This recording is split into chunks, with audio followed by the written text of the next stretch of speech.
வணக்கம் நண்பர்களே, வாழ்க வளமுடன் நலமுடன் வாழ்க வையகம்.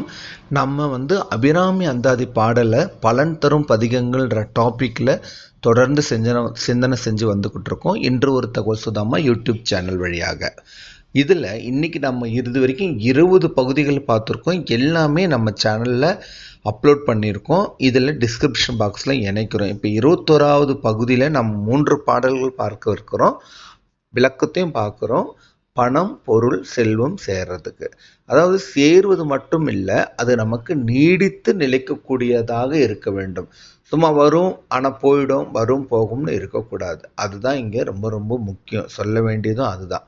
அபிராமி அந்தாதி பதிகத்தில் நம்ம எடுத்தோம்னா 100 பாடலுக்கும் 100 விதமான தனித்தன்மைகள் உள்ளது.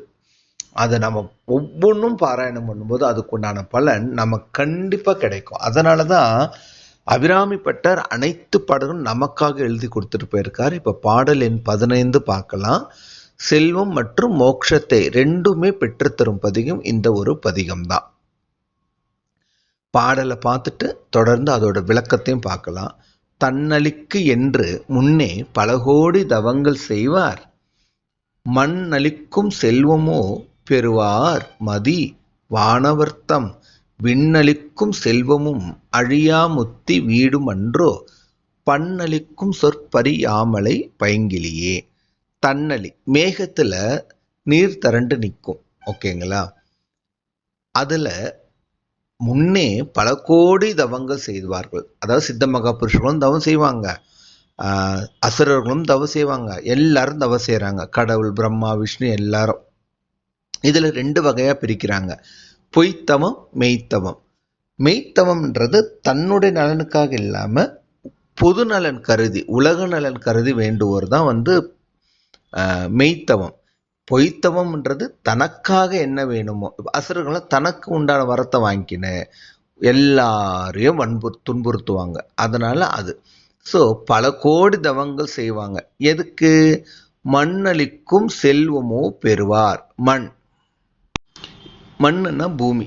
இந்த பூமியில தவம் செஞ்சு என்ன வாங்குறாங்க? செல்வத்தை வாங்குறாங்க. தவம் செய்யறது இல்லை, எனக்கு அது வேணும் இது வேணும் கேட்டு செல்வத்தை வாங்குவாங்க. மதிவானவர் தம் விண்ணளிக்கும் செல்வமும், அதாவது மதினா சூரியன். இப்போ இதை 2 வகையா பார்க்கலாம். இப்போ விண்ணவர்கள், அதாவது தேவர்கள், 33 கோடி தேவர்களும் என்ன பண்றாங்க? தவம் செய்யறாங்க. எதுக்கு? அவங்களுக்கு அழியா முக்தி, அப்படி அவங்களுக்கு வீடு. அதாவது மேலுலகம் கீழுலகம். கீழுலகம் நிலையானது அல்ல. யார் ஒருத்தர் பிறந்தாலும் மேலே போய் தான் ஆகணும். ஆனா மேல இருக்கிறவங்களும் தவம் பண்றாங்களாம். அவங்களுக்கு என்ன வேணும்? சாபம் வாங்கி திருப்பி மனித பிறவி போயிடக்கூடாது. அவங்களுக்கு நிறைய பேர் தப்பு பண்ணாங்கன்னா கடவுள் அவங்களுக்கு தவம் பண்ண என்ன பண்ணுவாங்க? நீ பூலோகத்தில் மனித பிறவியாக பிறக்க கடவுள்னு சொல்லிடுவாங்க. அதனால அவங்களும் என்ன பண்றாங்க? பயந்துகிட்டு தவம் பண்ணி அழியா முக்தி எனக்கு வேணும்னு கேட்குறாங்க. யாருக்கு?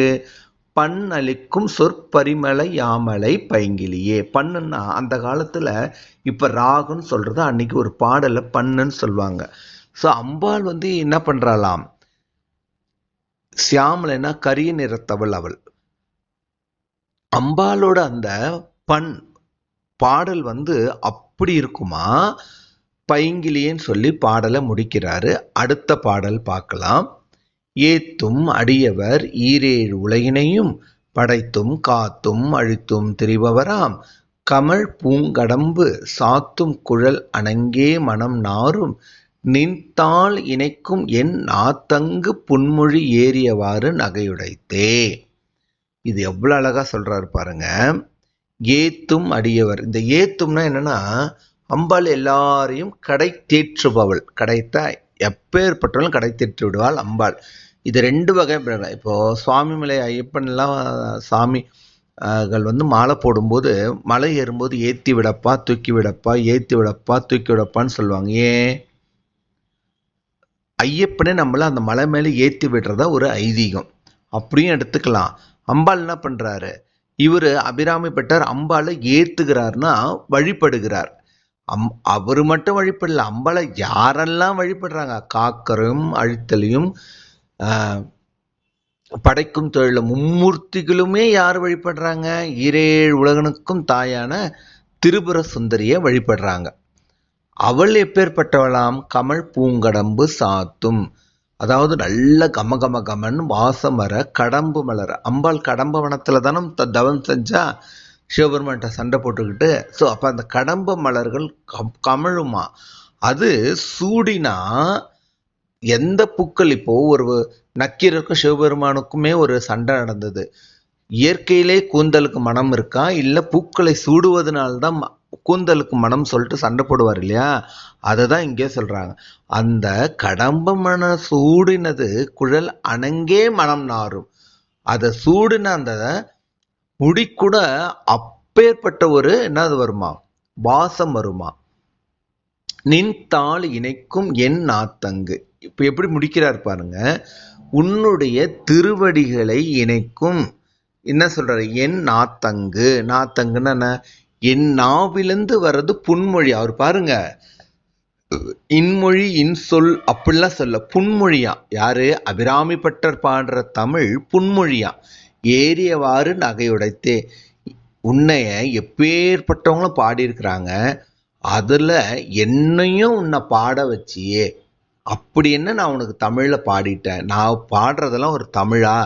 என் நாவிலிருந்து உன்னை நான் பாடுற அளவுக்கு எனக்கு ஒரு புன்மொழியை கொடுத்துருக்கியேன்னு சொல்லி அவ்வளோ அடக்கத்தமா சொல்றாரு நம்ம அபிராமி பட்டர். வாங்க பாடல் 52 பார்க்கலாம். இது நீடித்து நிலைத்து நிற்கும் செல்வத்தை தரும் பதிகம்.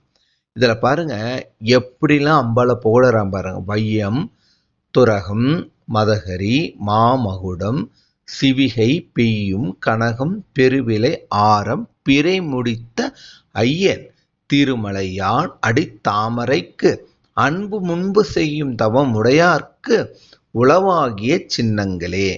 அம்பாள் கிட்ட இருக்கிற அனைத்து சின்னங்களையும் பத்தி சொல்கிறார். வையம், உலகம், துரகம், மதகரி. மதகரினா அதாவது நல்ல வாட்ட சட்டமான யானை.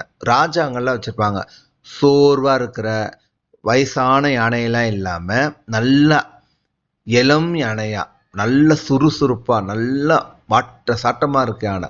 அப்புறம் அம்பாளோட மாமகுடம், சிவிகை பெய்யும் கனகம். கனகம்னா அப்படியே அனைத்து நவரத்தனங்களும் அந்த மாமகுடத்துல பொறிஞ்சிருக்கான் அப்படியே. அது இல்லாம என்ன சொல்ற பாருங்க, பெருவிலை ஆரம். அம்பாளுடைய கழுத்தை எப்பேற்பட்ட ஆரம் அலங்கரிக்கதான், பெரிய, அதாவது விலை மதிக்க முடியாத ஆரம். அப்புறம் எப்படி பண்றா பாருங்க, பிறை முடித்த ஐயன். பிறை முடித்த ஐயன் என்ன? சிவபெருமான இல்ல நம்ம சந்திரனை மூன்றாம் பிறையா அணிஞ்சிருப்பார் இல்லையா? பிறை முடித்த ஐயன் திருமணையாள். யாரு? அம்பாள். சிவபெருமான மனைவி தானே அம்பாள். அடித்தாமரைக்கு, அம்பாளுடைய பாதத்துக்கு, அன்பு முன்பு செய்யும் தவம் உடையார்க்கு உளவாகிய சின்னங்களே. இதெல்லாம் என்னது? அம்பாளுடைய பாதத்துக்கு சேவை செய்யும் கூடிய ஒரு அன்புக்குரிய சின்னங்களாக அம்பாள் கையிலும் தலையிலும் மாமகுடத்தையும் அணிந்திருக்கிறாள். இதுல பாத்தீங்கன்னா ஆபரணங்கள் வரும். அம்பாளை வழிபடக்கூடிய அந்த பொற்பாதங்களை வழிபடக்கூடிய தாமரை மலரை பத்தி சொல்லியிருப்பாங்க. எல்லாமே அம்பாளுடைய சின்னங்கள். அந்த காதுல அணிஞ்சிருக்கிற அந்த தடாகம், தாடங்கத்தை எடுத்து போடுவாங்க இல்லையா, அது. அப்புறம் ஆரம். ஸோ இப்படி மொத்த அம்பாளை அப்படியே எப்படி ஒரு ராஜா கிணையா இந்த அம்பாளை இதுல வழிபாடு பண்ணியிருப்பாங்க. இந்த பாடல் நீங்க படிக்கும் போதே தெரிஞ்சிருக்கும். நமக்கு அபிராமி அந்தாதிங்கிறது சாதாரண ஒரு பாடல் கிடையாது. இதெல்லாம் நம்ம இந்த காலத்துல இதை பாராயணம் பண்றன்றதுக்கே நமக்கு அம்பாள் கண்டிப்பா பிறவி பிணி தீர்த்திருக்கான்னு தான் அர்த்தம்.